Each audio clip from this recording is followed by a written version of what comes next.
Hello YouTube, B3 here back with another kicking action figure review. Today's review is over the Ultra Hero series Ultraman Noa from Ultraman Nexus. Pretty cool, been wanting this figure for a long time. I'm currently watching Ultraman Nexus. Very cool show. It's a more adult-oriented Ultraman series. It apparently wasn't very popular because I guess, everyone just thought Ultraman's for kids and etc. and it didn't really take off. I wish it would have, so we could have had more adult Ultraman series, which would have been great. But yeah, he's probably like the most powerful Ultraman ever. It's very, very awesome. But yeah, Ultraman Noa, I'm never actually sure how to spell it.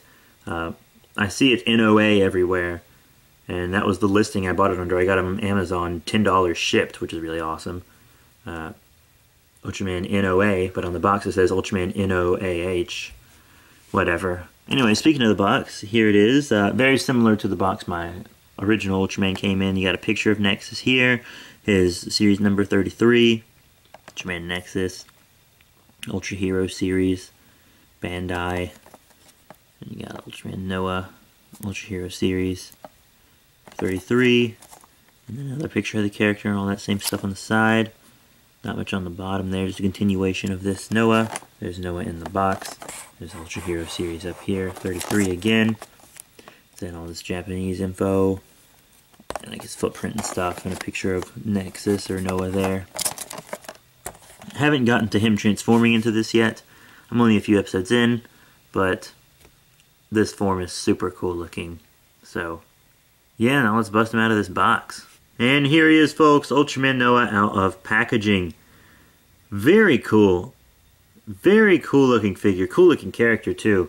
But first off, we'll talk about articulation. He just has the basic Ultra articulation that, has been coined by other reviewers. You got the up and down on the arms, that swivel there. They can't go 360 because of his fins here. But, and he has this waist rotation. And that's really it. That's it articulation-wise. And most people are like, oh, that's awful, but, I mean, it's basic. It's basic. I mean, my Ultraman the Great has that articulation. My original Ultraman has that articulation. It's basic and it's cheap. It is cheap. Cheap, cheap, cheap, cheap, cheap. As I said, $10 shipped for this guy. But very, very nice look to him as well. The paint is very clean. The detail and paint on this guy are fantastic. I mean, there wasn't articulation to get in the way of detail and paint at all, so they just went all out. It looks great. He looks great. He's got this fantastic silver on him, and the gray in between with the white lines and stuff. Almost no paint errors at all. He has a little scuff on his eye there, but I can deal with that. And his eyes have these lines in them, these detailed lines. In his eyes, it's a great sculpted head. I love his fins here on the back. They look great. I mean, they really do. They're cool. That's what makes him really unique to me, are these fins. I gotta get a Dark Zagi as well, who I believe is a villain. I haven't gotten to him yet either. But yeah, really cool. I love his color timer, this big color timer. Or whatever. Looks really cool. He just looks so cool. I mean, I can't tell you much about the character, and I'm assuming if you're watching a review for it, you're either just supporting me because you're my friend, or interested in just the way toys look, and not the characters, or you already know about the character. I'm just making those assumptions. But, I don't really do character backgrounds. I mean, lots of reviewers do, but, most of the people that want the figure or something, I feel like already know about the character. I don't really buy figures unless I already know about the character. But yeah, very, very neat looking figure. I would have got the Ultra Act, but it was an exclusive, and it's very, very expensive, like $100, and I don't want to pay that, even though it looks awesome. Same with Dark Zagi, so Ultra Hero series, it is. And I could have got the Ultra 500 series Ultraman Noa for the same price, but I mean, Ultra Hero 500 series figures are tiny. I have one. I have the John 9, Ultra Hero Series John 9, and as you can see, Ultra Hero Series 500. So, Noa is bigger, and this Noa and the Ultra 500 series Noa were the same price, and of course I'm going to get the bigger one, right?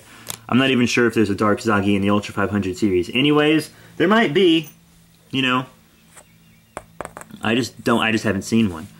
I don't know, but I know there's one for the Ultra Hero series. But he looks very good, so how about some size comparisons? Here here's just some other cheaper vinyl Ultraman figures. Vinyl is what I meant to say. Let's go left to right this time, just to mix things up. First up, Bogal from Ultraman Mebius. Very awesome figure, by the way. One of my favorite Ultra monsters of all time. From my favorite Ultra series for now. I don't know. I haven't finished Nexus. It might be better. It is more adult-oriented, as I said. But I think they're fine together. You know, Bogal's shorter, but it's not really bothering me. I mean, Bogal's legs are more spread and stuff. So, like, Bogal could be bigger, of course. But, you know, it doesn't bother me. It's do they look cool together when they're fighting? Also, you gotta think about it. Ultramen are usually crouched and stuff when they fight, you know? Their legs are all bent and stuff. So they always look smaller than they actually are. It's, one, the way they fight, and two, it helps them look smaller compared to the monsters, and you don't have to make actual giant, you know, bigger monster suits. You can make smaller monster suits, but them still look bigger. But yeah, and then also over here on the left, we have Ultraman the Great, who I was talking about earlier. Got him from $4 from a comic shop. The same day Nexus showed up in the mail. And I'm pretty sure it's a bootleg. I'm pretty sure my Ultraman Great here is a bootleg. I do not know, but I just paid $4 for him, and he looks cool in my collection. And scales up well with Ultraman Nexus here. I just wanted to show off my new Ultraman figures I just got at the same time, so there he is right there. Because I probably won't review this Ultraman the Great. I probably will not review him. Pretty sure I won't, actually. Unless I get a... But if it is a bootleg, and for some reason I ever acquire one that's not a bootleg, I might do a comparison, but I'm not going to review the bootleg. Anyways, yeah, he scales up well with Ultraman Nexus, and I know for a fact that other Ultra Hero series figures scale up well with Ultraman Nexus, because, you know, I have my regular Ultraman. And Ultra Act Ultraman also scale up well with Ultraman Nexus, because they scale up well with my Ultraman. But I don't really have any of them to get out right now. I'm very sorry about that. They are all boxed up and away right now. Sorry, I can't show you one, but this is the only chance I really have to film reviews right now, so I gotta get them out of the way when I can, you know. But yeah, so he's gonna scale up well with your other Ultra Hero series figures and Ultra Acts, and many of your Ultra monsters as well.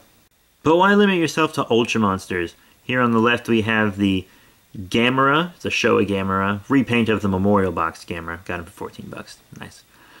But yeah, here's Nexus with the Showa Gamera, and to be totally honest, I'm fine with this. Once again, Ultraman could crouch and stuff and fight Gamera, and it is a Showa Gamera and stuff, but yeah, you know, he's really cool. And then here's Ultraman with Coyote Tango from the Pacific Rim line that N.E.C.A gave us.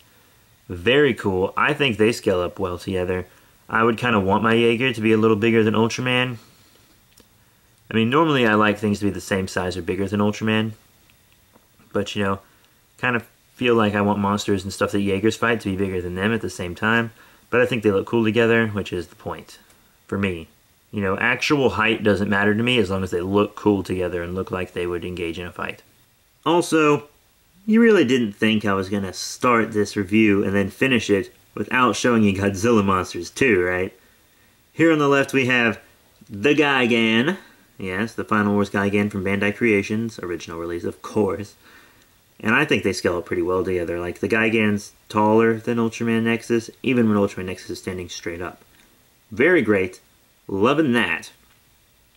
And it's just a great, great pairing. I think those two look fantastic together, to be totally honest.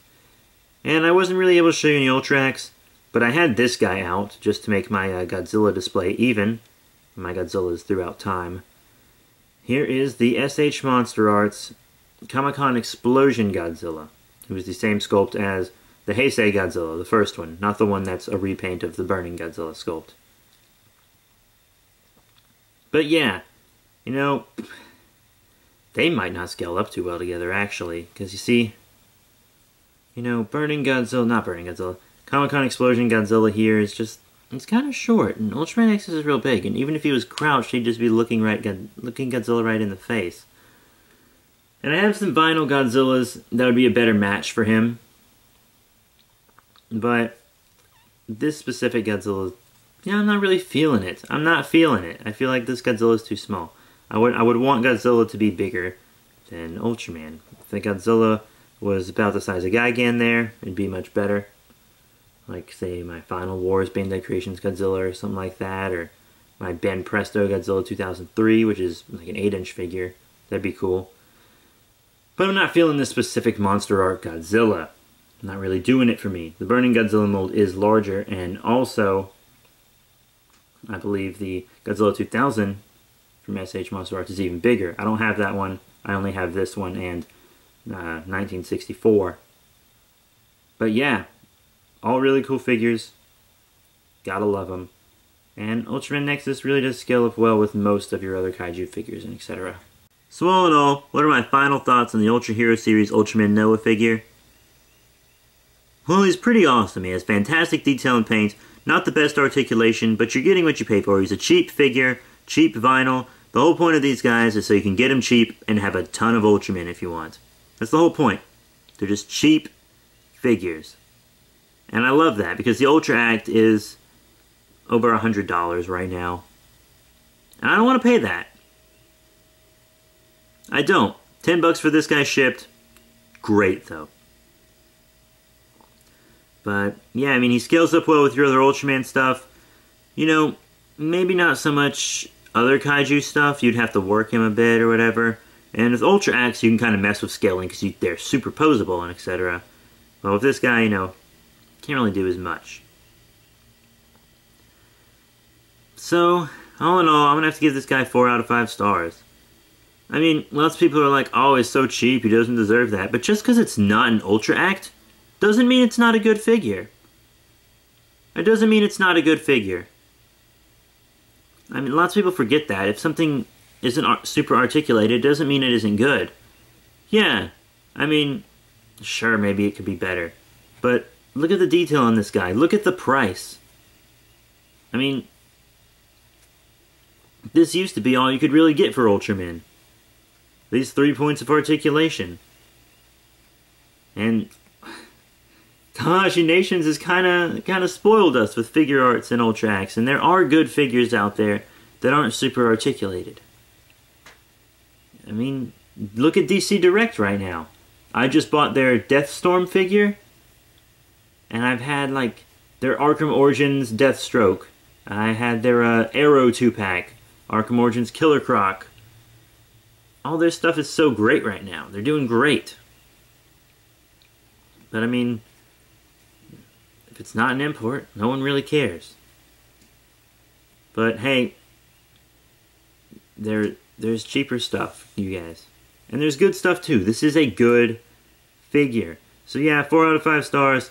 Please rate, comment, and subscribe. And check out all the cool links in the description below. Links to other YouTubers that I really like and actually do watch their videos. I wouldn't send you guys to anyone if I didn't actually watch their videos. Just so you know. Like Corticon, was TF Prime, Jimmy Dan 93, all those guys down there. Also, my other YouTube channel is The Slender Happening, which is my horror drama suspense channel. Be sure to check that out. And Super Friends Benefit, which is a gaming channel, both video games and tabletop. Also, B3 Productions, which is my main channel. Lots of cool action figure stuff over there, too. And comic book stuff and other hauls like DVD, Blu-ray. Lots of cool stuff on that channel. It needs more subscribers so I can start working on it more. But yeah, that's it, you guys. 4 out of 5 stars. Please remember to rate, comment, subscribe, and I'll see you all later. Join the FIGPLA group.